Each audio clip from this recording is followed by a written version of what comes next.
Next up, guns and ammo for Gunny. In this, we need to investigate the weapon storage at Hunter's Paradise. Before we begin, check out maps.techno.co where you'll find this video as well as thousands of others detailing everything you need to know about every quest, each step, and it even rotates based on your faction. Complete quests easier, maps.techno.co, Arena Breakout Infinite, and now Grey Zone Warfare. In order to do this, you will need a key with you, and that is the Hunter's Paradise weapon storage key, which you can find lying around on bots area. It drops randomly, but eventually you should come across this key. It's relatively common. Once you have this key, you'll need to make your way all the way up to the far north side of the map by Hunter's Paradise, and zooming into this central area here, you should find we have the shooting range, and right about here in this main central point, the weapon room as well. Let's get there. So for me, I've flown across to the new location for Foxtrot 2. We'll make our way east, and running in through here, you'll find a little bit of reinforcements on the path, but nothing too serious. Alright, so approaching from the east, we'll be coming up just on top of the firing range, and inside of this building is exactly where we need to go.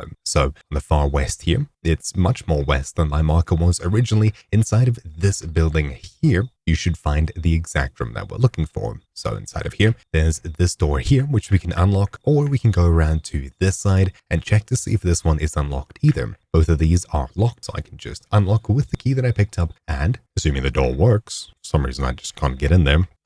And inside of here, you'll find right over here, so immediately to your right, this little cupboard here, and interacting with it, there we go. We've now investigated this area. If we open up our tasks, we'll find out what happened to the weapons, and for this, after we've looted and moved on from here, we'll need to head all the way down this road here, all the way until we get to the tar road here, then head east, and somewhere around here, we should find where we need to be. So let's see, 162, 163, about southeast from Hunter's Paradise. It's quite a jog, but we'll make it there. So we've made it to the tar road, and there's some enemies nearby. So we'll head left here when you see this little bit of evidence left behind, and a bit further on here, eventually we'll come across this with a few more guards around it. And when we get here, all we need to do is report findings, which we do just by hitting F on the truck, and once we're done with that, we're done. All we need to do now is head back. Now, I would recommend checking the map, and instead of running all the way back up, we go to Foxtrot 3, which is located right about here in this little clearing. Then at least we can call a heli and get back a lot quicker. So eventually getting close enough, within about 100 meters, it should appear, and we can take it back, call it back, and there we go. Tasks, guns and ammo, complete, bam. So hopefully you found this video useful. Thank you for watching. My name's been Troubleshoot. I'll see you all next time. Ciao.